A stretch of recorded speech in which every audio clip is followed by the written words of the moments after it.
पत्थर उधर से बजरंग दल का कोई लड़का उठाया, उठा के चलाया। उसको हम लोग जो है कैमरा में लोड किए। कोना से एक लड़का पत्थर पे बोला ये कश्मीर बना रहा है माधव, वैसी टायर गाड़ी पर। उसके बाद में पत्थर चलाया। उसके बाद में पुलिस वाला सोचा कि मुस्लिम लड़का ने चलाया है, बस पुलिस दौड़ा उधर से। जाने के बाद में वही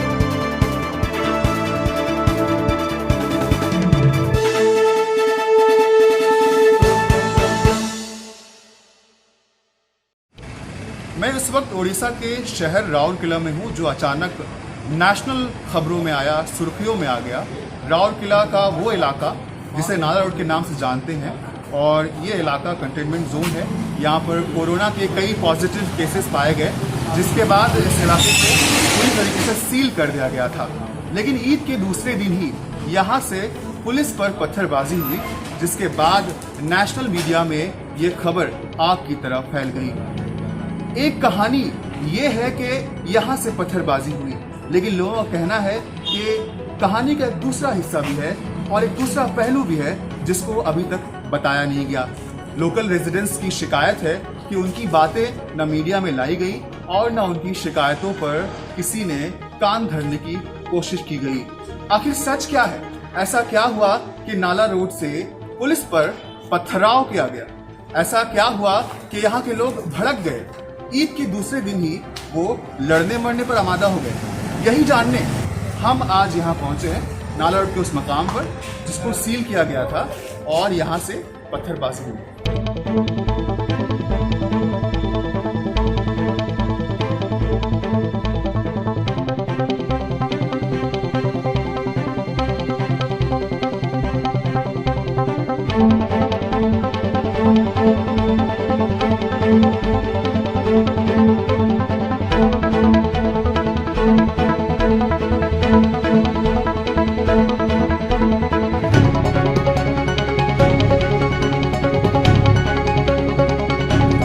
मैं जिस इलाके में खड़ा हूँ उसका नाम है मेहताब कॉलोनी। ये मुस्लिम डोमिनेटेड एरिया है। बहुत ही गरीब मुसलमान जो है इस एरिया में रहते हैं। और मेरे पीछे आप देखिए एक बैरिकेडिंग लगी हुई है। ईद के दूसरे दिन यहीं पर पुलिस और लोकल रेजिडेंट्स के बीच में क्लैश हुआ था। अब तक जो सूरत हाल, जो चीज़ें सामने आई, उसके मुताबिक यहाँ से हेल्थ वर्कर्स पर पत्थरबाजी हुई। लेकिन जो यहाँ के लोग हैं उनका कहना है कि पत्थरबाजी सिर्फ एक आम कहानी है। उसके पीछे एक जो दबाव उन पर बनाया गया, जो उनके पूरे कॉलोनी को बदनाम किया गया, और जिस तरीके से इस पूरे एरिया को सील किया गया और बहुत ही सेलेक्टिव तरीके से उनको ट्रीटमेंट किया गया, जिसकी वजह से उनमें काफ़ी नाराज़गी थी, और यही नाराज़गी भड़क कर सामने आ गई। बुलंद खान जी, नाला रोड में काफ़ी खबरों में है ये कि यहाँ से पुलिस पर पत्थरबाजी हो रही है, पॉलिटिक्स की शुरुआत हो चुकी है।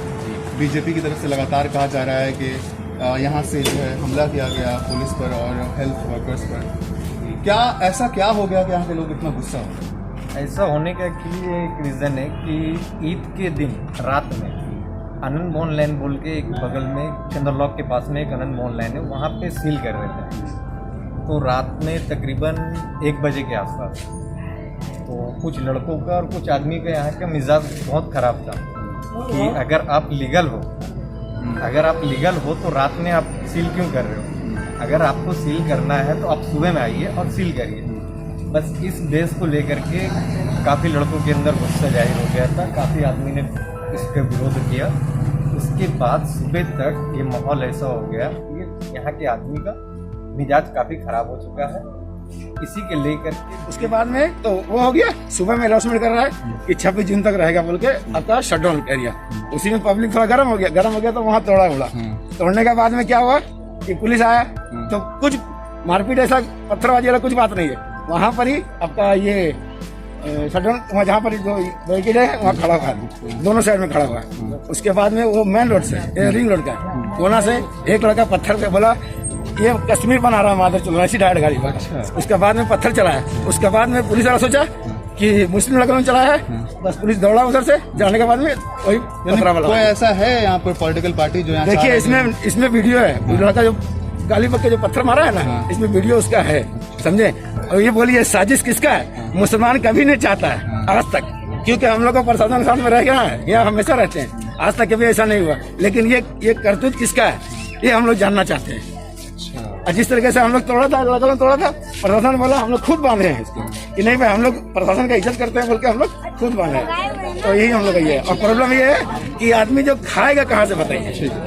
हालांकि पत्थरबाजी को किसी भी तरीके से जवाज या जस्टिफाई नहीं किया जा सकता है। पत्थरबाजी करना बिल्कुल एक गलत काम था जो नहीं होना चाहिए, लेकिन उसके नाम पर जो सियासत शुरू हो गई है उसने राउरकेला के पीसफुल पूरे जो एटमॉस्फेयर को कहीं ना कहीं खतरे में डाल दिया है। अब यहाँ पर इस पूरे मामले पर सियासत होने लगी है। जो यहाँ के सोशल मीडिया अकाउंट्स हैं, जो छोटी छोटी खबरों के जो अकाउंट्स हैं, उनके ज़रिए कई ऐसे खबरें सामने आ रही हैं जिसके ज़रिए एक ही मकसद पूरा किया जा सकता है, और वो है कि दो कम्युनिटी के बीच किस तरीके से क्लैश किया जाएगा। हम ये भी देख रहे हैं कि इस पूरे मामले पर बजरंग दल और बीजेपी का जो यूथ मोर्चा है वो भी सामने आ गया है। पिछले 2-3 दिनों से वो एडमिनिस्ट्रेशन पर दबाव बना रहा है कि जिन लोगों ने पत्थरबाजी की है उन पर कार्रवाई की जाए। जाहिर सी बात है कि अगर किसी हेल्थ वर्कर को चोट पहुंची है या पुलिसकर्मी को जख्मी हुए हैं तो उन पर कार्रवाई बनती है। लेकिन इससे बड़ा एक सवाल ये भी होता है कि ये ऐसा क्या मुद्दा है और ऐसा क्या इशू है जिस पर सियासत की जा रही है। हमारा नाम मोहम्मद वसी है सर। अभी यहाँ 40 साल से विशा में है, ऐसा कोई बात नहीं। हमारा अभी जो है लॉकडाउन जो हुआ उसका हमने पालन भी किया, 1 महीना उसके बाद फिर शटडाउन हुआ उसका भी पालन किया। जो भी सरकार हम गरीबों के लिए यहाँ कुछ भेजा वो हमें नहीं मिला, जिसके कारण हमारा परिवार बहुत सा भूख तकलीफ के कारण उस दिन बोला कि सील खुलने वाला है, ऐसा इतला करता तो हम लोग कभी ऐसा न करते। उसके बाद में हम लोग जो उधर गए हैं तो बजरंग दल वालों ने उधर से पत्थर चलाया, हमने पुलिस पर पत्थर नहीं चलाया। अच्छा, हाँ, उन्होंने लोग पत्थर चलाया, हमने उस पर चलाया, मगर ये मीडिया जो भी है वो हमारे बदनाम कर दिया कि यहाँ पत्थर पुलिस पर चलाया। अच्छा। हम लोग प्रशासन पुलिस आज जो सहयोग चाहिए प्रशासन को, आज जांच हो रहा है, डॉक्टर कर रहा है, हम लोग सहयोग दे रहे हैं। अच्छा। हमको प्रशासन हमको यहाँ रहना है हिंदुस्तान में, उसके हर सहयोग से रहना है। क्या इस एरिया को बदनाम भी किया गया? बदनाम तो किया गया है, हम लोग को इतना तकलीफ हुआ है। रमजान के समय में आदमी नमक खा के रोटी खा के रोजा खोला है, 30 महीना उपवास रहा है, उसके बाद भी उसके साथ कुछ सहयोग नहीं सरकार दिया और हम लोग को बहुत तकलीफ हुआ, जिसके कारण जब अनाउंस हो रहा था तो आकर कहा देता कि हाँ 31 तारीख को खुलने वाला है। तो जब हम 1 महीना जब रहे दुख में तो हम फिर क्यों प्रशासन तोड़ फोड़ ऐसा होता। चलिए कोई बच्चा लोग ऐसा गलती भी किया है तो उसके लिए हम ये करते हैं, मगर पत्थर जो है पहले उधर से बजरंग दल वाला पुलिसों की साइड से चलाया है, तब बच्चा लोग ने उधर चलाया पत्थर। अब पुलिस को कहता है कि पुलिस हम पर पत्थर चला। अचानक जो आपका शहर जो है नाला रोड बदनाम हो गया कि पुलिस वालों को मार रहे हो और हेल्थ वर्कर्स को मार रहे हो, ऐसा क्या हो गया यहाँ पे? ऐसा कोई बात नहीं है, बदनाम किया जा रहा हम लोग। अच्छा, हम लोग को बदनाम किया जा रहा है। अब पुलिस जो है इतना बेरहमी से 12 साल का 8 साल का लड़का को, औरत को, सबको इतना डंडा मार रहा है कि आप देखेंगे तो बर्दाश्त नहीं हो। दूसरी बात है कि हम लोग को खाने पीने का बहुत तकलीफ। किसी को अगर 2.5 महीना अगर जेल में बंद कर दिया जाए तो उसका दिमाग खराब होगा। आज खुलेगा कल खुलेगा बोल करके हम लोग को अंधेरा में रखा, और उसके बाद जो है हम लोग जब सवेरे गाड़ी आया NAC का तरफ से 5 बजे 5:30 बजे भोर को, वो जब ईद का रात में हम लोग को खुलने का रात को 12 बजे बाद था तो 12 बजे रात में नहीं खोला।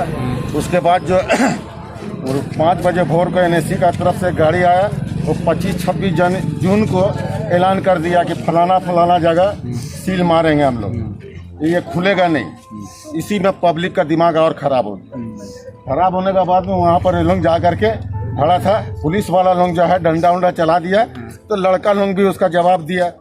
पत्थर उधर से बजरंग दल का कोई लड़का उठा के चलाया, उसको हम लोग जो है कैमरा में लोड किए, SP DSP को दिए, उसको दिखाया हम लोग, समझे ना। हम लोग की तरफ से कोई नहीं, हम लोग को बदनाम। रहा बात पत्थर चलाने की, तो पत्थर पहले इस साइड से नहीं चला था, उस साइड का पब्लिक भी कुछ था, कुछ नहीं बहुत सारे थे, तो उस साइड से पहले पत्थर चला। इधर के कुछ लोग थे तो जो पत्थर चला दिया, इसलिए उसको मतलब अगेंस्ट में दिखाया जा रहा है कि प्रशासन के अगेंस्ट में ये लोग पत्थर चला रहे हैं। तो ऐसा नहीं होता है ना, ऐसा तो फिर बहुत गलत हो गया यहाँ के लोग के साथ। तो आप लोग से गुजारिश है कि इसको सही तरीके से। पाकिस्तानी है, सब आतंकवाद है यहाँ महताब रोड में। कौन बोल रहा था? वही सब बोल रहा था। तो आप गुस्सा आता है आपको ऐसे बोलता है तो? गुस्सा नहीं आता है बेटा, और क्या करेंगे, हम लोग मजबूर हैं, क्या नाम हुआ आपका? राजिया खातून। तो आप थे यहाँ पर जब ये सब हुआ था? हाँ बेटा, हम यहाँ पर से मेरा पैर में लग गया, वो जो फेंका बम का फेंका मेरा पैर में लग गया। यहाँ पहुंचने के बाद कुछ मोटी मोटी बातों का अंदाजा हुआ कि आखिर यहाँ पे हुआ क्या था। यहाँ के लोगों से बात करने के बाद चला कि पत्थरबाजी इनकी जानिब से नहीं हुई थी, बल्कि पहला पत्थर चलाया गया था एक खास ग्रुप की जानिब से, जो आजकल मुसलसल प्रशासन पर दबाव बना रहे हैं कि मुसलमानों के खिलाफ एक्शन लिया जाए। दूसरी जो सबसे अहम बात मालूम चली वो ये कि प्रशासन और यहाँ के लोकल रेजिडेंट्स में कम्युनिकेशन की कमी थी। रेजिडेंट्स का कंप्लेन है, उनकी शिकायत है कि उनको बताया ही नहीं जा रहा था कि कब तक ये पूरा शटडाउन रहेगा और कब खोला जाएगा। ईद का चौथा दिन गुजरने वाला है, उसके बावजूद ये पूरा एरिया सील है और लॉकडाउन के अंदर लॉकडाउन का पालन कर रहा है। लेकिन सबसे बड़ा सवाल यहाँ पर यह उठता है कि इतना बड़ा वाकया हो गया, आखिर इस मामले में इंक्वायरी क्या हो रही है। कई सारे सवालात प्रशासन के लिए भी हैं और कई सारे सवालात उन सियासी लीडरों के लिए हैं जो यहाँ से चुनकर भी जाते हैं। ऐसा बताया गया कि जो यहाँ के लोकल एमएलए हैं और लोकल एमपी हैं, उन्होंने अभी तक इस पूरे एरिया का विजिट भी नहीं किया। अगर वो लीडर हैं, अगर यहाँ से वो चुनकर जाते हैं, तो जब यहाँ पर हालात खराब हुए तो उन्होंने आकर हालात को सही क्यों नहीं किया? ये एक बहुत तीखा सवाल है जिसका जवाब उनको ही देना है। उसके अलावा प्रशासन के बारे में सबसे अहम बात यह है कि आखिर उन्होंने यहाँ के लोकल लोगों का एतमाद क्यों नहीं बरकरार रखा, उनको भरोसे में क्यों नहीं लिया किसी भी कठिन या ऐसे किसी एक्शन के लिए जिससे यहाँ की जिंदगी थोड़ी परेशान कुन हो रही थी। कई सारी ऐसी चीजें हैं जो यहाँ आने के बाद मुझे पता चला। मुझे लगा कि एक सच का दूसरा पहलू जो अभी तक सामने नहीं आया, आप तक आना चाहिए।